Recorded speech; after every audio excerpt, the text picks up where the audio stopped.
Well. Hi everyone, welcome to Write Your Narrative, a weekly podcast where we're discussing everything street art related happening in South Florida. I'm your host, Pascal D from Token of the Wall. This week, my guest is highly acclaimed Miami muralist Luis Valle, better known as Chan Guri. Luis was born in Nicaragua, but grew up in Miami. Luis's mural reflect his unique artistic style, capturing the essence of cultural diversity, heritage, and the human experience. His artwork bridges gaps, breaks boundaries, and inspires a sense of unity and appreciation for the beauty that surrounds us. Well, who is my guest today? Today I have my good old friend Luis Valle, also known as Chan Guri. We are recording from your studio where you live and paint in this beautiful space. Luis, how are you doing today? I'm doing good. Happy to be here with you. Yes, well, we go back years ago. Yeah. A little more than 10 years ago. So like we did with Diana Contreras a little while ago, this is a Where Are They Now podcast. We're going to be talking about what you've done in those 10 years. I'm sure you've changed your ways, you changed a few things around your, as an artist, you evolve in your career and moving to different things. So if you want, for the listeners who maybe don't know you, describe your style. Well, my style's constantly changing, but it's always been focused on indigenous art, also street-based work that represents spirituality, that represents nature, that represents indigenous cultures basically worldwide.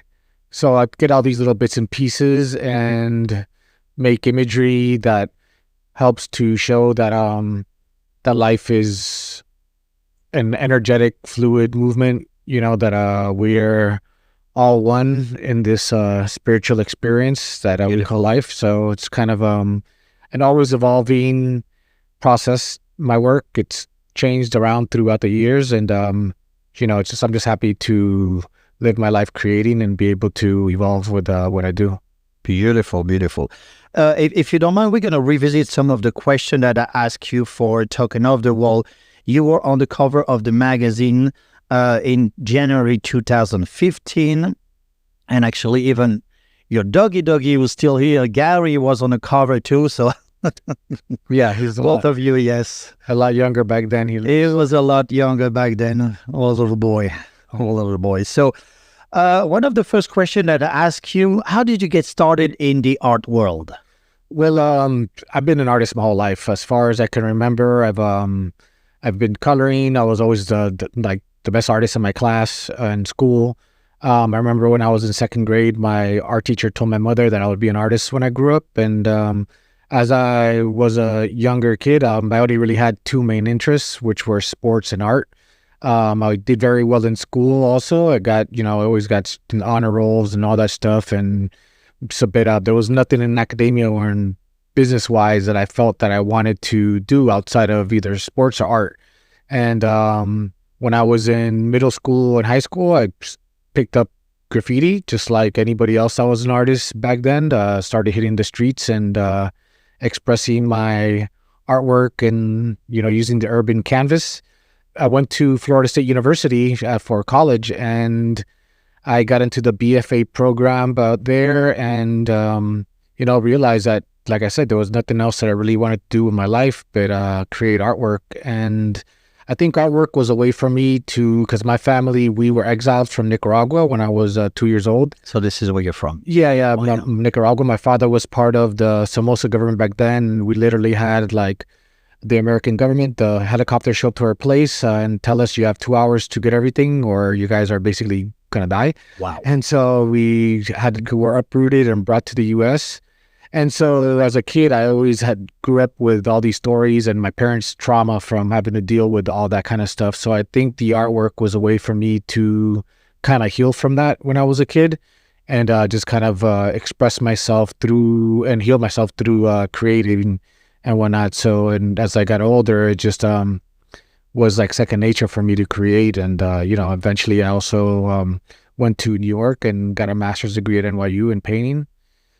And decided that while I was in New York, I did the whole thing where back then in Miami, there wasn't really much of an art scene. It was very based. If anything that was here was like a Cuban art scene, a little bit Latin American art scene, and What year are we talking about? we're talking about the late 90s. Late 90s. Okay. Late 90s. There wasn't much going on in Miami outside of just some stuff here and there and some galleries. But like I said, most of them were actually in Coral Gables.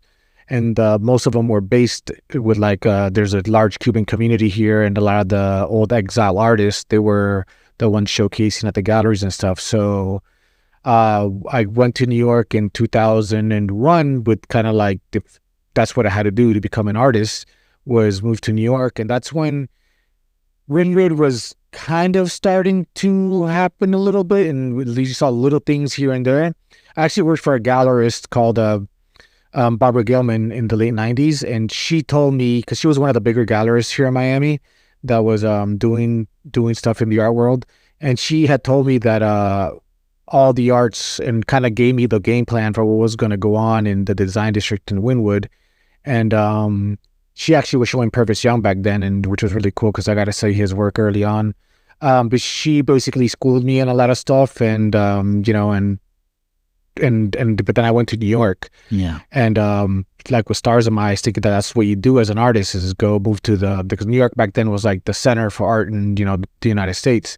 But then when I moved to New York, literally 2 weeks later, 9/11 happened. So that kind of changed. You were in New York at the time? I was in New York. I just started grad school. 2 weeks after I just moved there, 9/11 happens. It was just a crazy time in my life. And yeah, for a lot of people, yes. Yeah, it just kind of changed everything as far as what it meant to be an artist. I was like, what am I doing here? This tragic thing just happened, and I'm here for art school, which kind of didn't make a lot of sense. It's kind of weird. So it took some time to kind of get back on my feet with that. And but then when I was in New York and graduated school, I mean, everybody was. I started working at restaurants and bars just to kind of make a living. Yeah, make a living, make ends meet. And when I was at these bars or restaurants working, and I would go to tables, and the conversation would always be about Miami.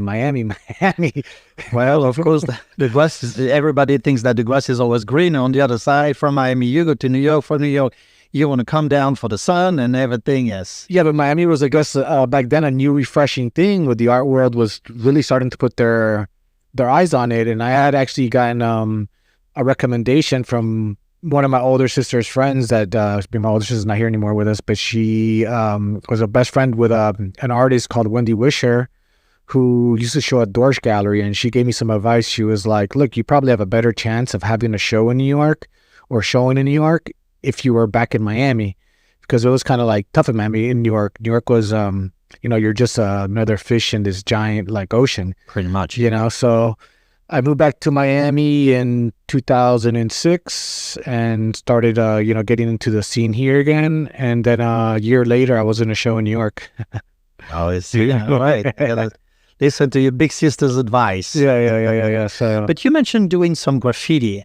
I mean, going to New York, going here in the early 90s, there was already some graffiti present in Wynwood, at least in the area. Was it known, or was just still something very, very... Graffiti's always been going on in Wynwood ever since I was, in high school, and even before that.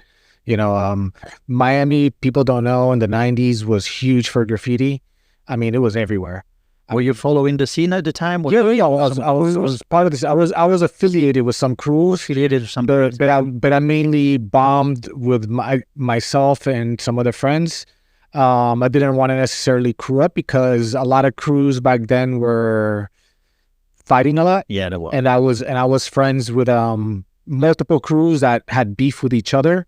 So I was kind of like the mediator for a lot of stuff. It's if you actually knew this guy and you knew that guy, you guys would probably get along. But then they'd be crossing each other out. They'd see each other out at clubs and get into these huge fights and stuff. And it was getting pretty messy. So and back then, Miami was there was a lot more gangs also. Yeah, which I knew a lot of people that were gangsters, and I had cousins that was a part of a gang. And if I'm not going to be in a gang, I wasn't going to be part of graffiti crews that were acting like gangs. So basically, I just kind of did my thing and didn't really want to just say I'm part of, because those, like I said, there's the good and the bad of being part of a crew, because the crew can have your back, and and you're gonna get up with them and do your thing. But then also, if you're affiliated with a certain people, then you're gonna have beef with these people and whatnot. So I just kind of like decided just to keep it doing my thing with and just kind of be more of a free agent and bum around and stuff. Maybe this was more your style, actually, to do some kind of a fine art, especially if you were going to school. Yeah, but like I said, I was always an artist already, and then I was doing graffiti, and I was in art school in high school. Yeah, this was just for fun.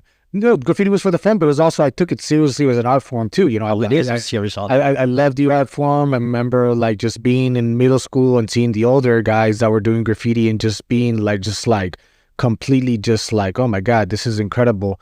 Then we'd get like some of these magazines that were coming from New York, they're showing like, all this kind of stuff that was happening over there, like 12-ounce Profit and whatnot. You'd open up these magazines and it would just blow my mind to what these people were doing with spray cans.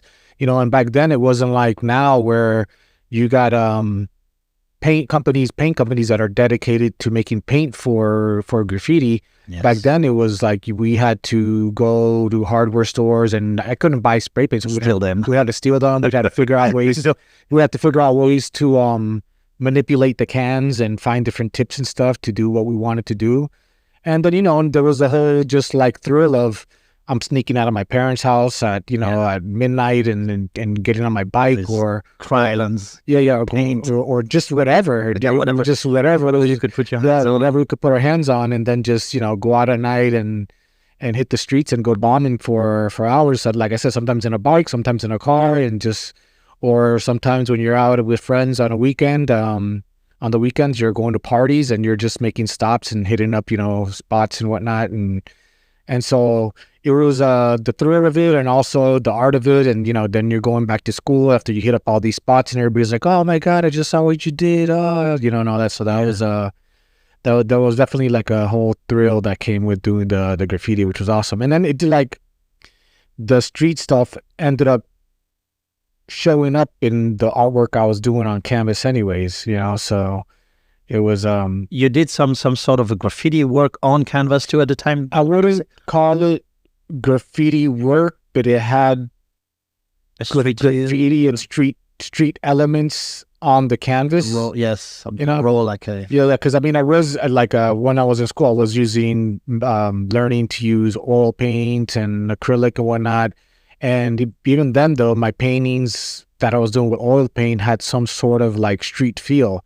And when I went to school in New York, this was when street art was still like, there wasn't the term street art came out, and people couldn't really pinpoint what category my work fit in, Oh yeah. And even now I don't like to categorize it because it's always just like changing and transforming and has different elements. It's changing, but you have a main theme about, like you say, your culture.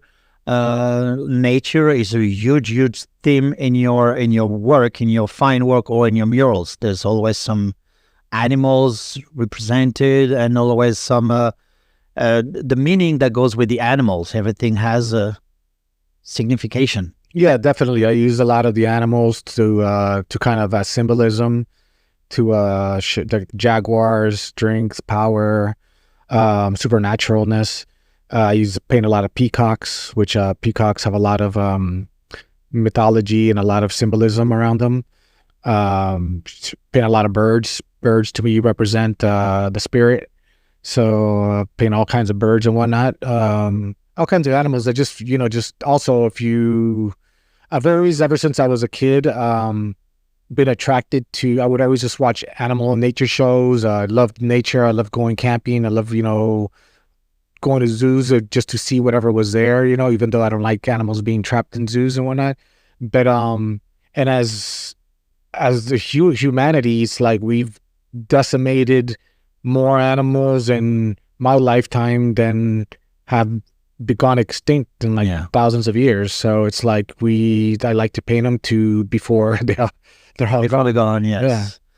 So we have a painting behind you because, like I said, we are in your studio. Something very I don't want to make a reference to maybe to Basquiat, something behind you. This was like your New York period that we have. This was a style that I started to develop when I was in my undergrad school.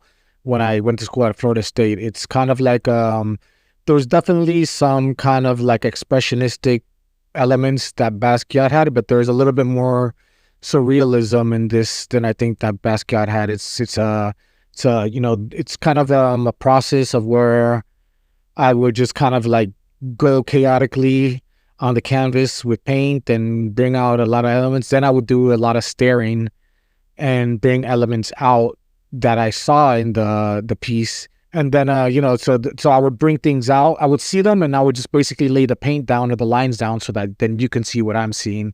And so there's a lot of double imagery, a lot of characters and in between characters, a lot of stuff that comes out of the subconscious in this. So people that might recognize my work now a lot of them, they didn't know me back then. There was a whole other style of work that I had developed for years that I had a big body of work of that I was working in. But now, this was where it was kind of like how you say getting rid of a lot of stuff from my subconscious, and now it's kind of like the work that I'm doing just has a different energy to it. Anyway, as an artist, you go from one style to the other. You change colors, your palette changes.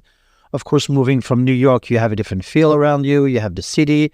Coming down to Miami, you have a different feel. So everything goes with the.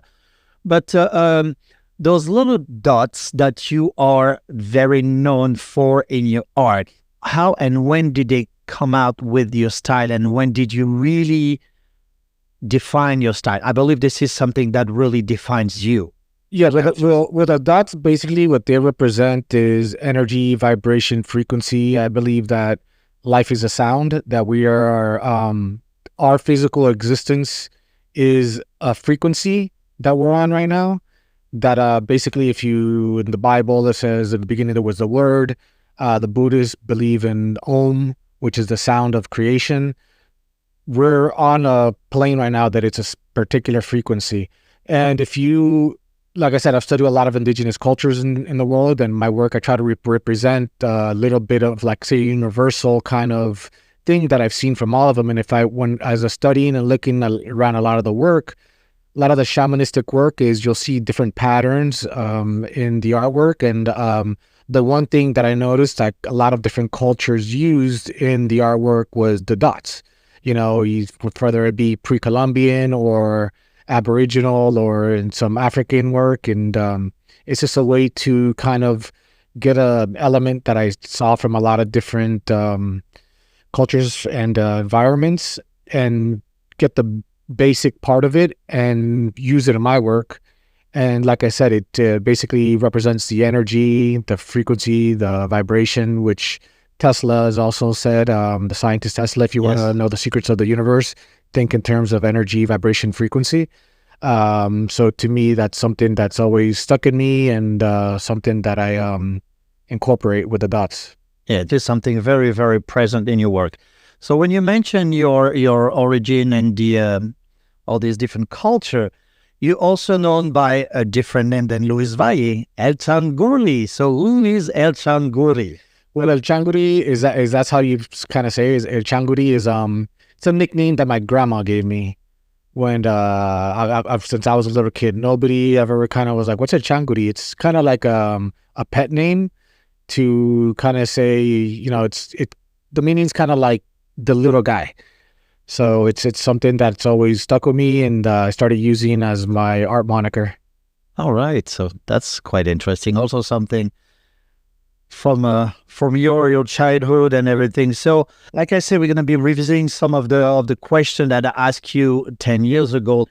If there was one piece of art that you would love to own, what would it be today? If I would love to own, one that comes to mind would probably be the Jungle by Wilfredo Lam. You're giving me the very same answer 10 years ago, so you haven't changed. That's what the answer I gave you? This is exactly the answer. Yeah. That's one of my favorite paintings of all time. It's an amazing piece by probably the best, I believe to be the best artist to come out of Cuba.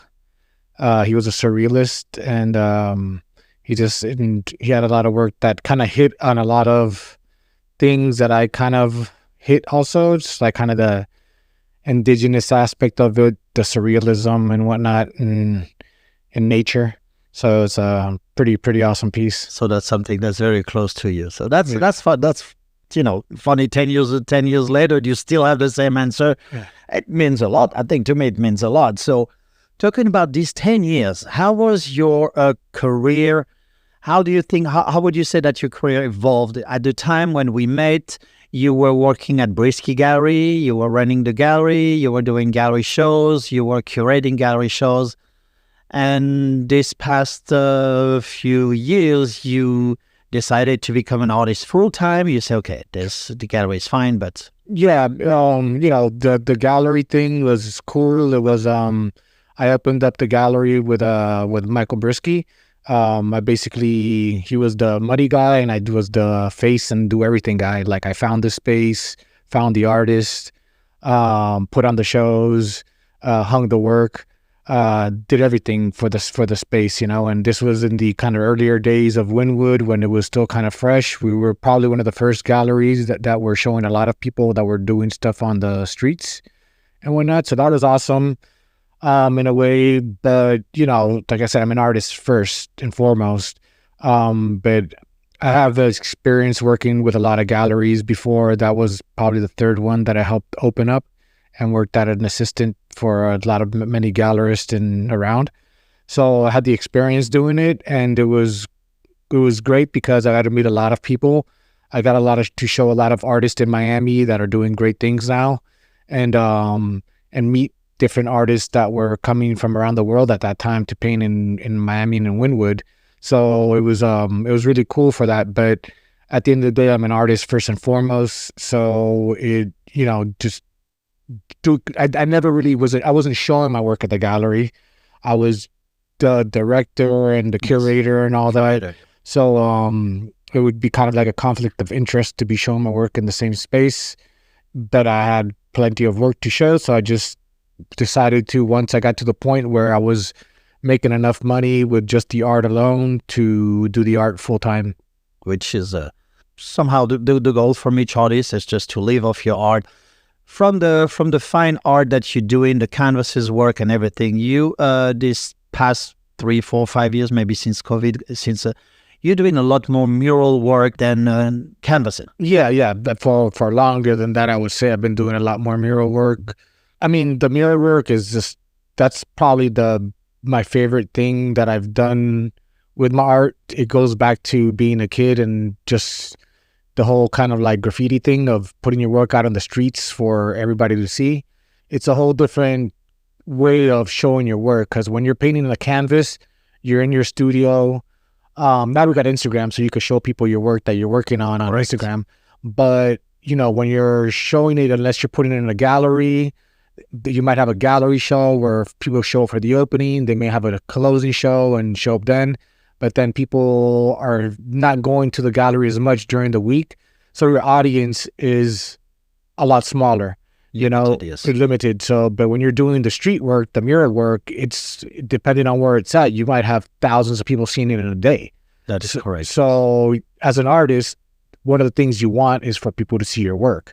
So the mural thing it's like I said, it's probably my favorite thing I've done as an artist. And also I grew up also loving all the Mexican muralists and back to the grafting, just all that. So the murals kind of just like make sense, and the murals pay well. So I was able to get into a niche there where I can make a living off the murals.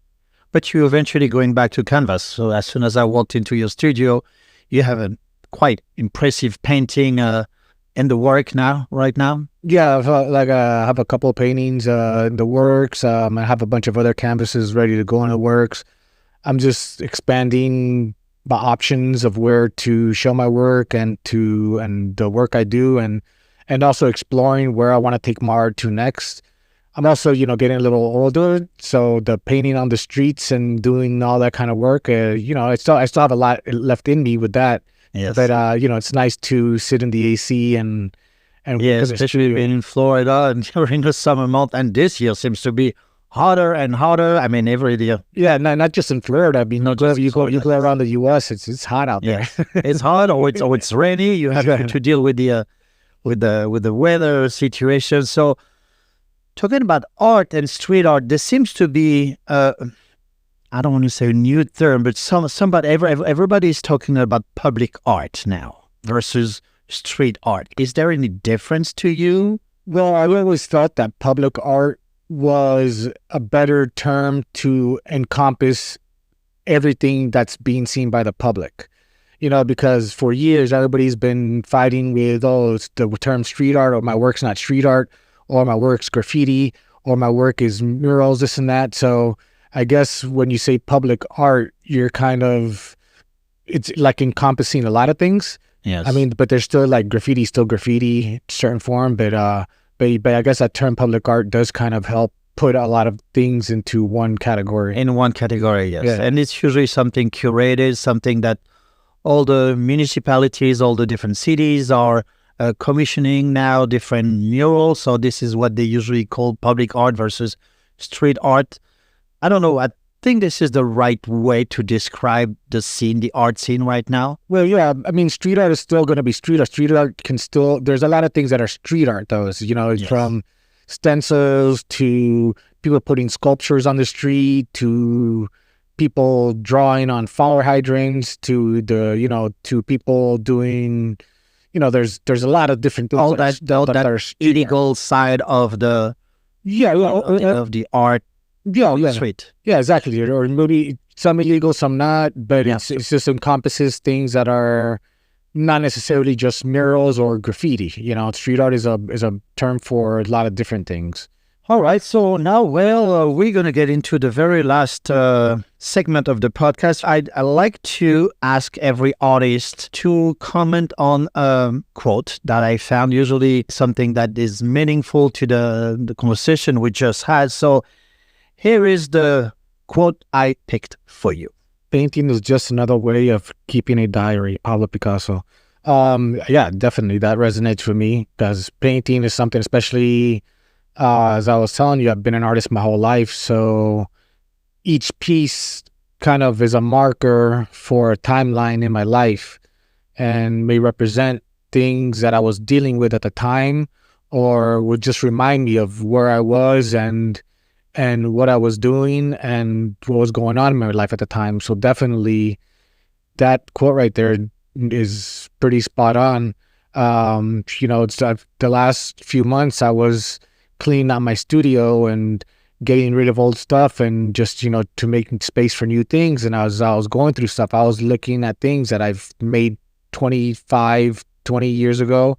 And as soon as I got them out of whatever bag or whatever thing they were in or whatnot, it's like it's memories. It's bringing you back to what was going on with myself at that time of my life, what I was dealing with, and kind of like seeing where I am now and seeing all the skin that I've shed as a and whatnot, and what's gonna go now for the future with myself. So that's definitely a great quote that resonates. All right. Well, thank you so much for that time that we spent together. And thank you so much for the friendship we had this 10 years plus.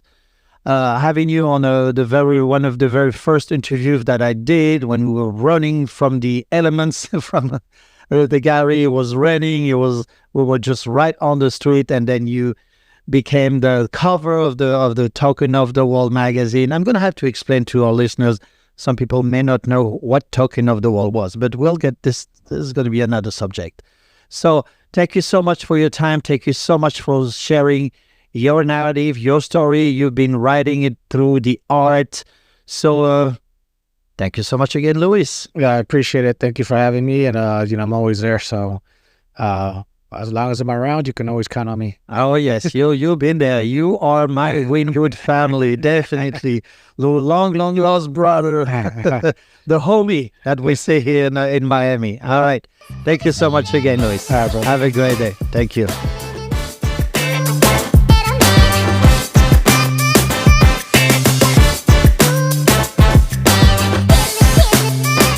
Well, thank you so much, Luis Valle, for sharing your unique artistic journey with our listeners.